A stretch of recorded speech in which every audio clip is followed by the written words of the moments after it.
Përshëndetje. Sot do të flasim për Madame Bovary të Gustave Flaubert me një fokus të qartë si imagjinata e ndërton dëshirën. Dhe do ta bëjmë këtë në dy mënyra, me lexim të afërt të tekstit dhe me një rol dramatik ku avatari flet si Emma. Emma jeton në një realitet provincial, por brenda saj ka një model tjetër të lumturisë, një jetë me shkëlqim, pasion, elegancë. Te Flaubert, dëshira nuk shfaqet thjesht si ndjenjë, ajo shfaqet si produkt i një imagjinate të ushqyer nga shenja, dekori, gjua dhe pritshmëria. Këtu kemi një fjalë kyçe në frëngjisht që e përmbledh mekanizmin e dëshirës së Emmas. Teksti thotë: në dëshirën e saj, Emma i ngatëron kënaqësitë e luksit me gëzimet e zemrës, elegancën e zakoneve me delikatesat e ndjenjës. Unë nuk e di ku mbaron zemra dhe ku fillon luksi. Sepse kur ndëroj dashurinë, e shoh të veshur bukur. E shoh të rregullt, të hijshme, si një dhomë ku gjithçka shkëlqen dhe ku asgjë s'të rëndon. Kur më flasim për lumturinë, unë e imagjinoj si elegancë, si mënyrë të ecuri, si mënyrë të foluri, si mënyrë të jetuari.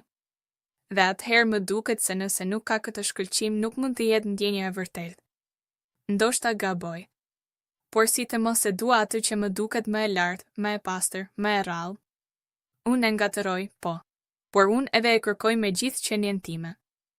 Tani kthehemi te prova. Fjala kyçe është ngatëronte.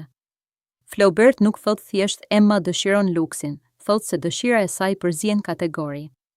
Formë e balancuar e bën të dukshme idenë. Imagjinata krijon një ekuacion ku shenjat e jashtme duken si prova të brendshme të dashurisë.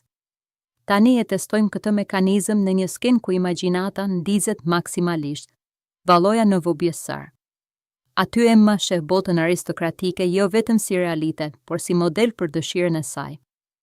Kur hyra atje, gjithçka mu duk si një botë tjetër. Nuk ishte thjesht pasuri, ishte mënyra si koha rëshiste pa peshë.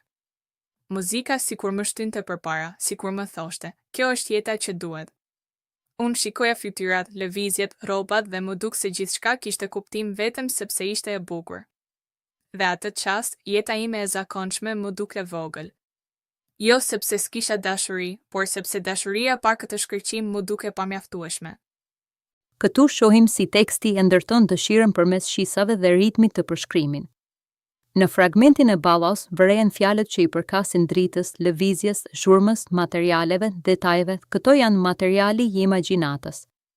Dëshira nuk shfaqet si ide abstrakte, ajo shfaqet si përjetim i një atmosfere që duket më e vërtetë se realiteti i përditshëm. Dhe kështu balloja bëhet jo thjesht episod narrativ, por fabrikë e standardeve të lumturisë.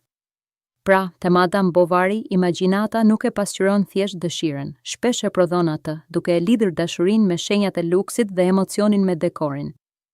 Në leximin kritik, mësimi është i qartë. Kur flasim për dëshirën e Emmës, duhet të tregojmë gjithmonë se ku e shohin në tekst, në fjalë, në formë, në ritëm dhe në mënyrën si përshkruhet bota.